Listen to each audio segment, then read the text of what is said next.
जय श्री कृष्ण। राधे राधे। आज अपने सुनेंगे श्रीमद् भागवत गीता का चौथा अध्याय और उसका महात्म्य, और उसके बाद में भगवान श्री कृष्ण की बहुत ही सुंदर कहानी। तो आप सभी इन्हें श्रद्धा पूर्वक सुनना और ज्यादा से ज्यादा शेयर करना।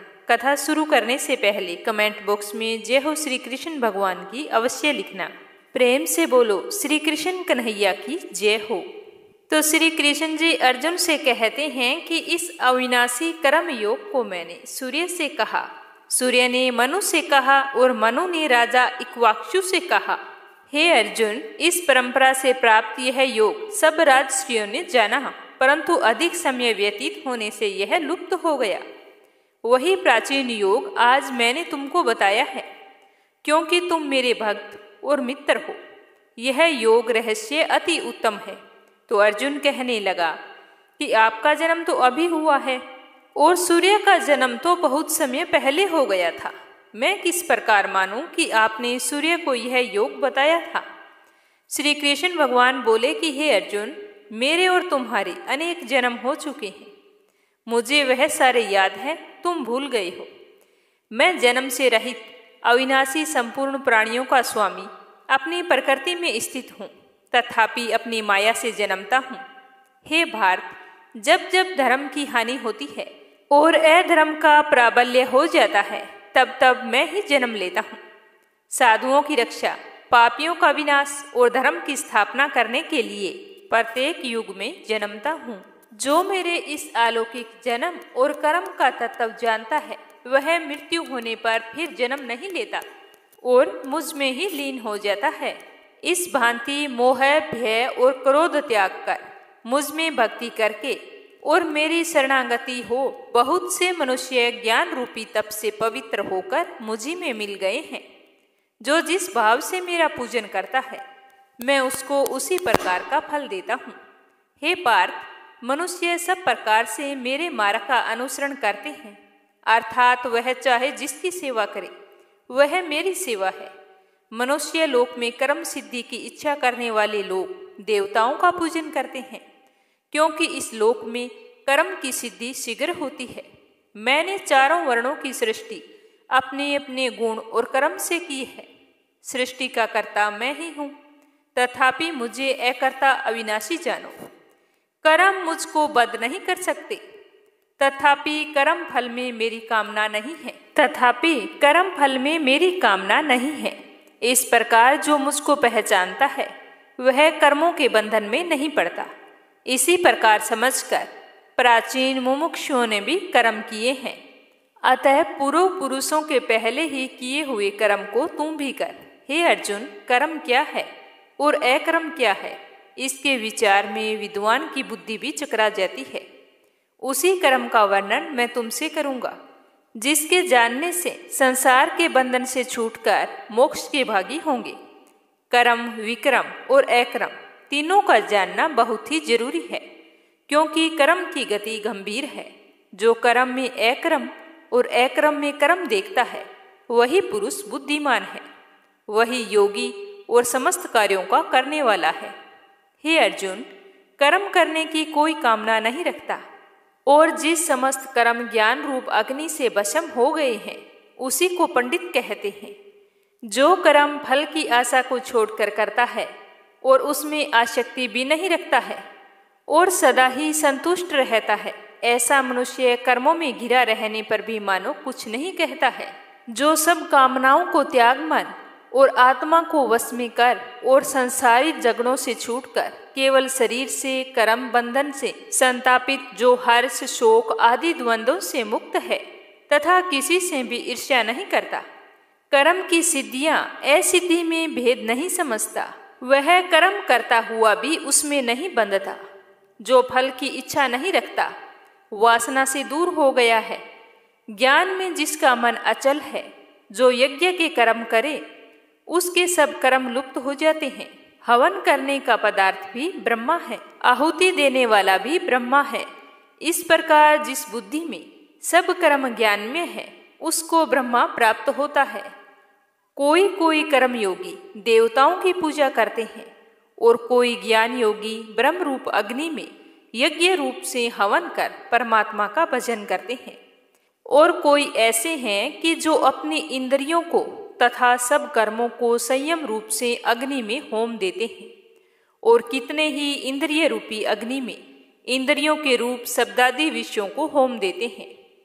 कितने ही लोग इंद्रियों के सब कर्मों और प्राणों के कर्मों को आत्मज्ञान से प्रज्वलित संयम रूप अग्नि में होम देते हैं। कोई तो द्रव्य यज्ञ करते हैं, कोई तप यज्ञ, कोई योग यज्ञ, कोई स्वाध्याय यज्ञ और कोई ज्ञान रूप यज्ञ करते हैं। और कोई प्राणायाम को तत्पर रहने वाले योगी प्राण और अपान वायु में प्राण को रोकते हैं, प्राण वायु में अपान वायु का लय करते हैं। कोई आहार को निरंतर कर्म करके प्राण को होमते हैं। वे सब यज्ञ वेता हैं और यज्ञ से ही इन सब के पाप नष्ट हो जाते हैं। जो यज्ञ में बचे हुए अमृत रूपी अन्न को खाते हैं वे सनातन ब्रह्मा को प्राप्त होते हैं। हे अर्जुन, जो यज्ञ नहीं करते हैं उनका यह लोक और परलोक दोनों ही नहीं है। इस प्रकार के बहुत से यज्ञ वेद में विस्तार सहित वर्णित है। इन सब को तुम कर्म से उत्पन्न हुआ जानो। इनको जानने से तुम मोक्ष को प्राप्त होवोगे। हे परतम, द्रव्य यज्ञ से ज्ञान यज्ञ उत्तम है। हे पार्थ, फल सहित सब कर्म ज्ञान में समाप्त हो जाते हैं। सो उस ज्ञान यज्ञ का तत्वदर्शी और ज्ञानी लोग तुमको उपदेश करेंगे। इसीलिए तुम उनकी सेवा करना और उनसे विनय पूर्वक प्रश्न करके ज्ञान यज्ञ जानना।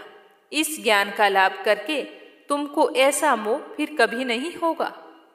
इस ज्ञान से समस्त प्राणियों को तुम अपने में और मुझ में भी देखोगे। यदि सब पापियों से अधिक पाप करने वाले हो तो भी ज्ञान रूपी नौका से भवसागर पार कर जाओगे। जिस प्रकार प्रज्वलित अग्नि लकड़ी को जलाकर भस्म कर देती है, वैसे ही ज्ञान रूपी अग्नि सब कर्मों को भस्म कर डालती है। इस लोक में ज्ञान के समान पवित्र और कुछ भी नहीं है। यह ब्रह्मा बहुत काल पर्यंत कर्म योग से सिद्ध हुए पुरुषों को अपने आप ही प्राप्त होता है। जो श्रद्धावान पुरुष इंद्रियों को जीतकर ब्रह्मा में लगा रहता है वह ज्ञान को प्राप्त करता है और ज्ञान को पाकर अल्प समय में शांति को पा जाता है। अज्ञानी श्रद्धा रहित और जिनके मन में संदेह है, ऐसे जो पुरुष हैं वह नष्ट हो जाते हैं। जिनके मन में सदा संदेह रहता है उनको यह लोक, परलोक और सुख कुछ भी प्राप्त नहीं होता।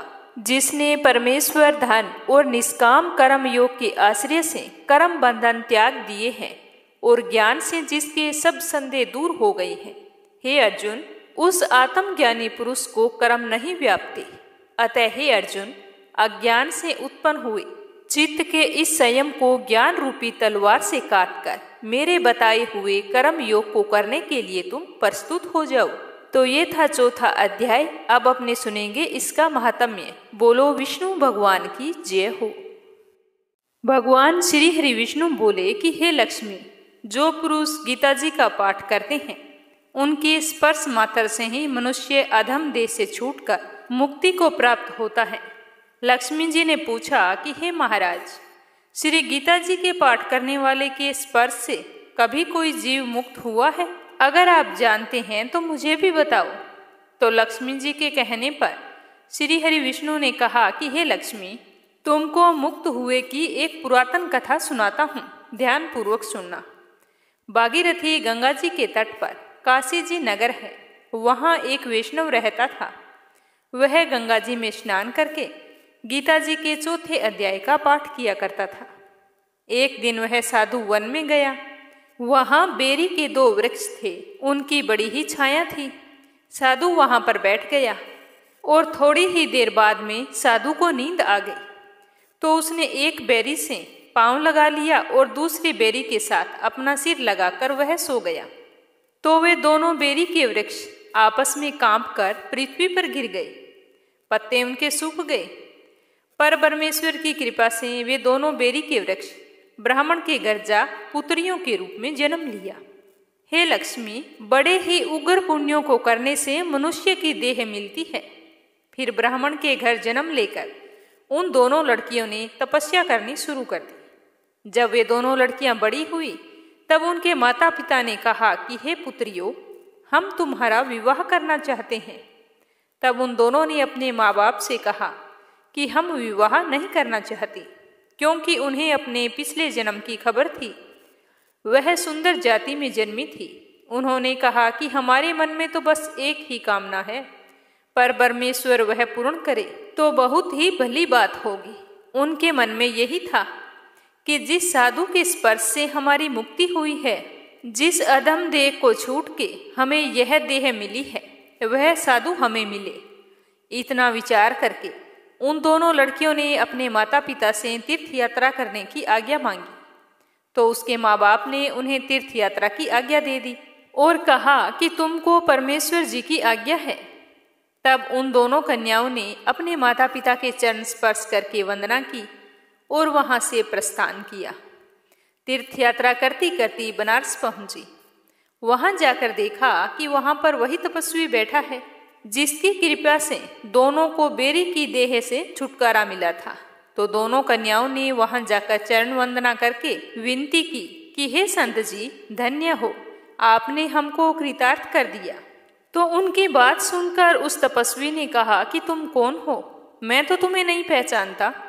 तो कन्याओं ने कहा कि हम आपको पहचानती हैं। हम पिछले जन्म में बेरी की योनि में थी। तुम एक दिन वन में आए थे। तुमको बहुत ही धूप लग रही थी। तब तुम एक बेरी के वृक्ष के तले बैठकर आराम करने लगे। जब तुम्हें नींद आने लगी तो तुम वहां पर सो गए। एक बेरी से आपके चरण लग गए और दूसरी बेरी के वृक्ष से आपका सिर लग गया। उसी समय हमें बेरी देह से मुक्ति मिल गई। अब हमने ब्राह्मण के घर में जन्म लिया है। ब्राह्मणी है, बड़ी सुखी है। तुम्हारी कृपा से हमारी गति हुई है। तब तपस्वी ने कहा कि मुझे तो इस बात की खबर ही नहीं थी। अब तुम आज्ञा करो कि मैं तुम्हारी क्या सेवा करूं। तुम ब्रह्म रूप उत्तम जन्म श्री नारायण जी का मुख हो। तब उन कन्याओं ने कहा कि हमको श्री गीता जी के 4थे अध्याय का फल दान करो, जिसे हम देव देही पाकर सुखी हों। तो उस तपस्वी ने 4थे अध्याय के पाठ का फल दे दिया। देते ही उनको कहा कि तुम आवागमन से छूट जाओ। इतना कहते ही आकाश से विमान आए और उन दोनों ने देव देही पाकर बैकुंठ को गमन किया। फिर तपस्वी ने कहा कि मैं नहीं जानता था कि श्री गीता जी के 4थे अध्याय का ऐसा महात्म्य है। तब वह मन वचन व कर्म से नित्य प्रति अटूट श्रद्धा सहित श्री गीता जी का पाठ करने लगा। तो ये था श्रीमद् भागवत गीता के 4थे अध्याय का महात्म्य। अब अपने सुनेंगे श्री कृष्ण भगवान की कहानी। श्रद्धा पूर्वक सुनना और कमेंट बॉक्स में श्री कृष्ण भगवान का जयकारा अवश्य लगाना। आज मैं आपको सुना रही हूँ भगवान श्री कृष्ण के बाल रूप और शिव जी की पौराणिक कथा। क्या हुआ था जब भगवान भोलेनाथ पृथ्वी पर कृष्ण जी के दर्शन के लिए आए थे। जब भगवान श्री कृष्ण ने पृथ्वी पर अवतार लिया, उस समय भगवान भोलेनाथ समाधि में लीन थे। लेकिन जब बाद में उन्हें पता चला कि विष्णु भगवान ने कृष्ण जी के रूप में पृथ्वी पर अवतार लिया है, तो उनके मन में उनसे मिलने की मनसा जागृत हुई। महादेव शिव शंभु को श्री श्याम सुंदर के बाल रूप के दर्शन करने की बहुत ही इच्छा हो गई और वे एक योगी का भेष बनाकर मैया यशोदा के द्वार पर गोकुल में नंद भवन के बाहर पहुंचकर आवाज लगाने लगे। आवाज कुछ इस तरह से लगाई, अलख निरंजन, अलख निरंजन, कहाँ हो प्रभु। यह कहकर भगवान शिव गाने लगते हैं कि एक योगी आयो रे तेरे द्वार, दिखा दे मुख लाल का, ओ मैया दिखा दे मुख लाल का, तेरे पालने में पालनहार, दिखा दे मुख लाल का, ओ मैया दिखा दे मुख लाल का। लिए अखियों में प्यास, योगी करे अरदास, ओ मैया दिखा दे मुख लाल का। मैया ऐसो संजोग ना टाल, दिखा दे मुख लाल का, ओ मैया दिखा दे मुख लाल का, तेरे भरे रहेंगे भंडार, दिखा दे मुख लाल का, ओ मैया दिखा दे मुख लाल का। मैया यशोदा उस समय श्री श्याम सुंदर जी को नहला धुलाकर उनका श्रृंगार करने में व्यस्त थी और बाहर खड़े योगी की आवाज को सुन नहीं पाई। योगी भेषधारी शिव भोले ने फिर से आवाज लगाई, लेकिन फिर भी अंदर से कोई जवाब नहीं आया। तभी वहां से एक वृक्ष की वृद्धा गोपी गुजर रही थी उसने उस योगी को प्रतीक्षा करते हुए देखा तो उनके पास गई और पूछने लगे कि बाबा आप किसे बुला रहे हो। तो गोपी की बात सुनकर योगी का भेष धारे भोलेनाथ ने कहा कि गृह स्वामिनी को पुकार रहा हूँ माई। तो गोपी ने कहा कि किस लिए पुकार रहे हो, क्या आपको भिक्षा चाहिए? तो योगी ने कहा हाँ माई। तो गोपी ने कहा कि यहाँ पर तो कोई दिखाई नहीं दे रहा, चलो तुम मेरे घर चलो, वहाँ पर तुम्हें भिक्षा मिल जाएगी, मैं तुम्हें भिक्षा दूंगी। तो योगी बोला कि तुम माई? तो गोपी ने कहा हाँ मैं दूंगी, क्यों? अन्न धन वस्त्र जो तुम मांगोगे मैं वही दूंगी। तो योगी ने कहा नहीं माई, मेरा भी एक नियम है कि मैं एक दिन में एक ही द्वार पर जाकर अलख जगाता हूँ, और यदि उस द्वार से कुछ मिल जाए तो अच्छा है, अन्यथा मैं उस दिन किसी दूसरे के द्वार पर नहीं जाता हूँ। तो बाबा की यह बात सुनकर गोपी को बहुत चिंता हुई। उसने कहा कि हे भगवान, तो फिर तो भूखे ही रहोगे? तो योगी ने कहा कि हाँ माई, भूखा ही रहूँगा, जैसी प्रभु की इच्छा है वैसा ही होगा। तो गोपी ने कहा कि नहीं नहीं बाबा, हमारे गांव से कोई भी साधु भूखा चला जाए तो यह सारे गोकुल के लिए लज्जा की बात होती है। बाबा तुम यहीं पर ठहरो, मैं अंदर जाकर देखती हूँ कि यशोदा रानी कहाँ है। ऐसा कहकर वह वृद्धा गोपीनंद भवन के अंदर गई।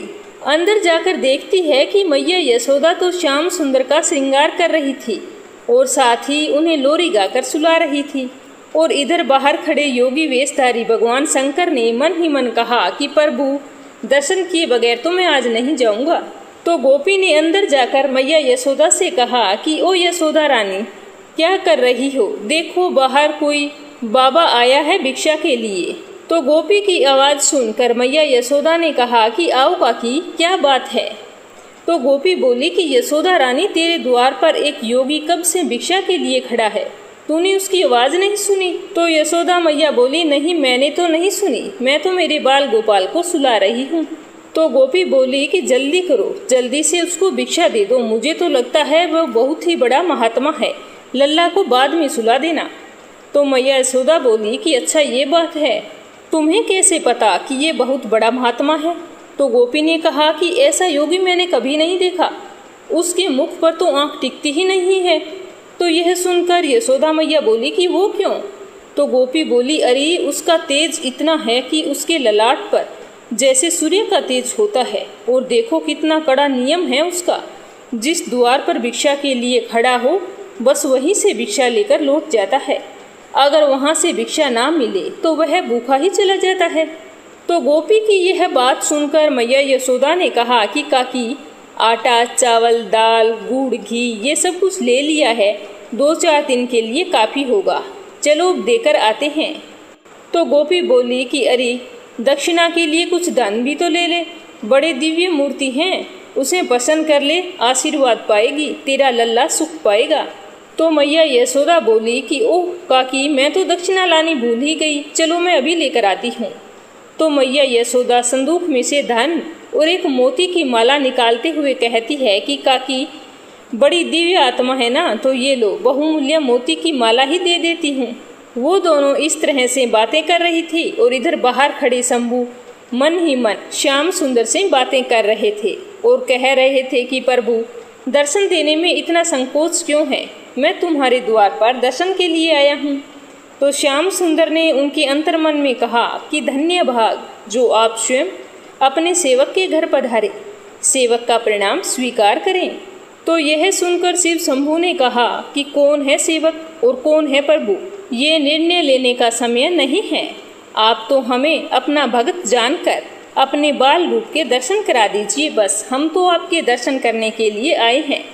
तो श्याम सुंदर ने फिर से कहा, बाल रूप तो इस समय मैया यशोदा के पास गिरवी रखा है, उन्हीं से मांगना पड़ेगा। इतने में वहाँ पर मैया यशोदा आ जाती है। मैया यशोदा श्याम सुंदर को पालने में सुलाकर दक्षिणा की थाल लेकर और वृद्ध गोपी के साथ नंद भवन से बाहर आती है, जहाँ योगी वेश में शिव शंभू प्रतीक्षा कर रहे थे। मैया यशोदा योगी रूप शिव शंभू को प्रणाम करते हुए कहने लगी कि विलंब के लिए क्षमा करना बाबा, मैं अपने लल्ला का श्रृंगार कर रही थी। तो यह सुनकर शिव शंभू बोले कि धन्य हो तुम मैया, जिसने ऐसे दिव्य बालक की सेवा का सौभाग्य प्राप्त हुआ है।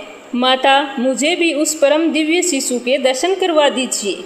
तो मैया यशोदा बोली कि क्षमा करना बाबा, अभी अभी नहलाया है, इस समय मैं उसे बाहर नहीं ला सकती, ठंडी हवा लग जाएगी। तो शिव शंभू बोले कि मैया, हवाओं का चलना ना चलना जिसके संकल्प मात्र पर निर्भर है, उसके लिए व्यर्थ की शंका मत करो, उसे एक बार मेरे पास लेकर आओ। मैं उसके दर्शन की लालसा से ही तेरे द्वार पर आया हूँ। तो मैया यशोदा बोली कि नहीं योगी बाबा, मैं उसे बाहर नहीं ला सकती, आप ये भिक्षा ग्रहण कीजिए और मुझे क्षमा कीजिए।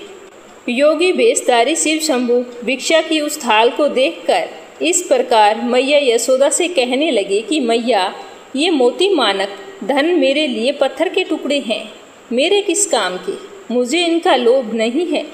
चाहो तो ऐसे हीरे मोती माणक मुझसे ले लो, पर मुझे तेरे लल्ला के दर्शन करवा दो, हमारे लिए तो वही भिक्षा है।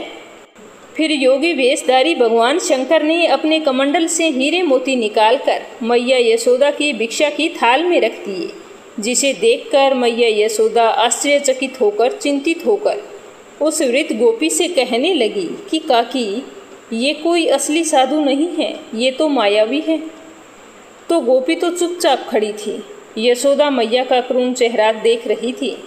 तो बाद में मैया यशोदा अपनी आंखों में आंसू भरकर योगी वेशधारी शिव शंभू से कहने लगी कि देखो योगी बाबा, तुम जैसे कई मायावी इससे पहले भी आ चुके हैं, इस प्रकार की चिकनी चुपड़ी बातें करते हैं।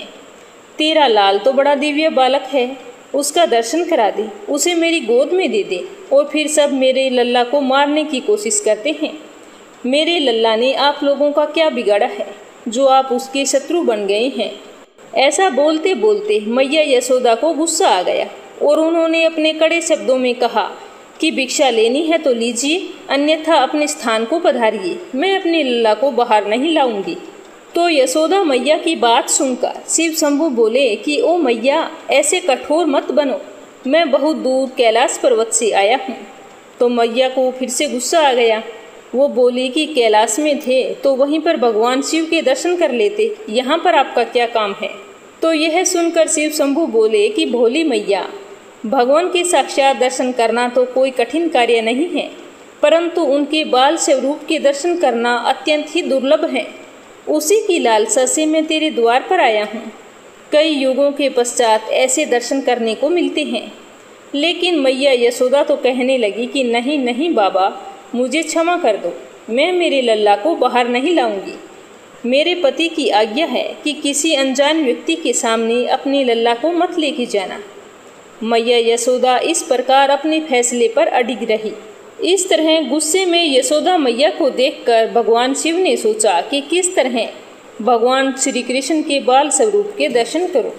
तभी मैया यशोदा को इस प्रकार अपने फैसले पर अडिग देखकर भगवान श्याम सुंदर ने श्री योग माया को पूर्णमासी बुआ, जो कि स्वयं भगवती योग माया है, भगवान के जन्म से पूर्व गोकुल में आ गई थी, उनको वहां पर भेज दिया जहां पर भोलेनाथ और यशोदा मैया वाद विवाद कर रहे थे। पूर्णमासी बुआ वहां पर आते ही बोली कि यह अनजान व्यक्ति नहीं है यशोदा रानी, ये अनजान व्यक्ति नहीं है, मैं इन्हें अच्छी प्रकार से जानती हूँ। मैंने कहा था ना कि गोकुल में आने से पहले हम काशी में रहते थे, इन्हीं के दर्शन किए थे मैंने। ये सचमुच परम दिव्य शक्ति हैं, शक्तिपति हैं ये। ऐसा बोलते बोलते पूर्णमासी बुआ की आंखों में आंसू बह चले और भगवान शिव के चरणों में उन्होंने अपना शीश रख दिया और प्रणाम करने लगी। और फिर वहां से उठकर मैया यशोदा से कहती है कि यशोदा, इन्हें लल्ला के दर्शन करवा दो। यशोदा रानी, मेरा कहना मानो, इन्हें लल्ला के दर्शन करवा दो। इनका आशीर्वाद पाकर तेरा लल्ला भी बड़ा प्रसन्न हो जाएगा। तो यह सब सुनकर यशोदा मैया विस्मृत सी मुद्रा में पूर्णमासी बुआ से बोली कि बुआ, क्या तुम सच कह रही हो? क्या तुम सच में इन्हें जानती हो? तो पूर्णमासी बुआ कहने लगी कि हाँ रे यशोदा रानी, मैं इन्हें भली भांति जानती हूँ। अरे ये तो तेरा सौभाग्य है जो तेरे लल्ला का प्रेम इन्हें तेरे द्वार पर ले आया है। तो पूर्णमासी बुआ की बात सुनकर मैया यशोदा ने कहा कि काकी, इनकी वेशभूषा तो देखिए, लंबी लंबी जटा और बदन में भभूत, गले में सर्पों की माला लगाए हुए। लल्ला तो इन्हें देखकर वैसे ही डर जाएगी। ना बाबा ना, मैं तो लल्ला को बाहर नहीं लाऊंगी। बेचारी भोली भाली मैया को क्या पता कि उनके द्वार पर स्वयं भगवान सदाशिव पधारे हैं। तो पूर्णमासी बुआ बोली कि मैया यशोदा, ऐसी कोई बात नहीं है। इनके दर्शन मात्र से ही समस्त भय का नाश हो जाता है, समस्त बाधाएं दूर हो जाती है। तुम मुझ पर विश्वास करो, मैं तुमसे कभी भी झूठ नहीं बोलूंगी। तो इस तरह का वार्तालाप देखकर वहां पर खड़ी वृद्धा गोपी ने बुआ का समर्थन करते हुए कहा कि हाँ रे यशोदा रानी, ये पूर्णमासी बुआ कभी झूठ नहीं बोलती है। यशोदा रानी, तुम्हें याद है जब वो पहले गोकुल में आई थी, तब इसी ने तुझे आशीर्वाद दिया था ना कि तुम्हें लल्ला होगा। उस समय तुम सब आशा छोड़ चुके थे। ये सदा सच कहती है, सो इनकी बात मान ले बेटी, ये झूठ नहीं बोल रही है। जा बेटी, लल्ला को ले आ। तो उन दोनों की बात सुनकर मैया यशोदा बोली कि मैं लल्ला को तो ले आऊंगी, पर इनके हाथों में नहीं दूंगी। तो पूर्णमासी बुआ बोली कि अच्छा लल्ला को ले तो आ, ये दूर से ही आशीर्वाद दे देंगे। अब जा, जल्दी जा और लल्ला को लेकर आ।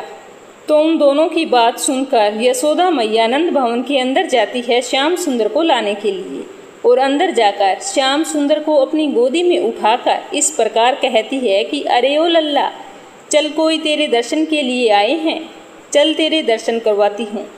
मैया यशोदा श्याम सुंदर को बाहर ले आती है, जिसे देखकर योगी वेशधारी शिव शंभु प्रेम से गदगद हो उठते हैं। श्याम सुंदर के बाल रूप को टकटकी लगाए निहारने लगते हैं, जैसे पूर्णिमा की रात को चकोर चांद टकटकी लगाए निहारता रहता है। मैया यशोदा कहती है कि ये लो योगी बाबा, लल्ला को देख लो और आशीर्वाद दे दो। भगवान शिव शंभु अपने प्रिय श्याम सुंदर के इस बाल स्वरूप को देखकर नमस्कार करते हैं, और श्याम सुंदर भी अपने चेहरे पर मधुर मधुर मुस्कान लिए उन्हें देखते रहते हैं। फिर शिव शंभु मैया यशोदा से इस प्रकार कहते हैं कि मैया, आपकी आज्ञा हो तो इनके चरणों में थोड़ा अपना मस्तक रख लूं। तो यशोदा मैया बोली, नहीं नहीं, मेरे लल्ला को छूना नहीं है बिल्कुल भी, मैं हाथ नहीं लगाने दूंगी। तो फिर पूर्णमासी बुआ योगी भेषधारी शिव शंभु से कहती है कि पहले अपने चरण रज तो दीजिए। ऐसा कहकर पूर्णमासी बुआ शिव शंभु की चरण रज ले लल्ला श्याम सुंदर के ललाट पर लगा देती है। शिव शंभु के चरण रज श्याम सुंदर के ललाट में पड़ते ही श्याम सुंदर मन ही मन शिव शंभु से कहते हैं कि धन्यवाद प्रभु, कोटि कोटि धन्यवाद। अंतर्यामी भगवान शिव श्याम सुंदर के मन की बात को सुनकर कहते हैं कि हम इतनी दूर से आकर भी आपके बाल रूप का आलिंगन भी ना कर सके। जिन श्री चरणों से निकली पवित्र गंगा को हम अपने शीश में धारण करते हैं, उन श्री चरणों को एक बार छू लेने दीजिए प्रभु। और फिर भगवान शिव अपने ही शरीर के एक अदृश्य प्रतिबिंब से श्री श्याम सुंदर के चरणों का स्पर्श करते हैं और उनकी स्तुति पुरुष सूक्त से करते हैं, जो कि भगवान श्याम सुंदर को अति प्रिय है। और उसके बाद योगी भेषधारी शिव शंभु मैया यशोदा से झूम झूम के नाच नाच के कहने लगते हैं कि युग युग जिए तेरो लल्ला, ओ मैया युग युग जिए तेरो लल्ला। मेरे नैना भय निहाल निरख मुख लाल का, प्यासी अखियाँ हुई निहाल निरख मुख लाल का। तो मुस्कुराते हुए यशोदा मैया कहती है कि योगी बाबा अपनी भिक्षा तो लेते जाइए। तो महादेव शिव शंभु ने फिर से झूमते हुए गाते हुए कहा कि रख ले हीरे मोती तेरे, ये पत्थर किस काम के मेरे। योगी हो गया माला माल निरख मुख लाल का, मैं तो हो गया माला माल निरख मुख लाल का। ऐसा कहते ही योगी भेषधारी शिव शंभु वहाँ से अंतर्ध्यान हो जाते हैं। ऐसा अनुपम दृश्य देखकर स्वर्ग लोक के समस्त देवी देवता बहुत ही प्रसन्न होते हैं और फूलों की वर्षा करने लगते हैं। तो आज की कथा आपको कैसी लगी कमेंट बॉक्स में जरूर बताना। कल फिर मिलेंगे श्रीमद् भागवत गीता का अगला अध्याय और एक नई कथा के साथ। रोजाना प्रस्तुत होने वाली कथा को श्रद्धापूर्वक सुनना और ज्यादा से ज्यादा अपने रिश्तेदारों में मित्रगणों में शेयर करना। कल फिर मिलेंगे, तब तक के लिए जय श्री कृष्णा, राधे राधे।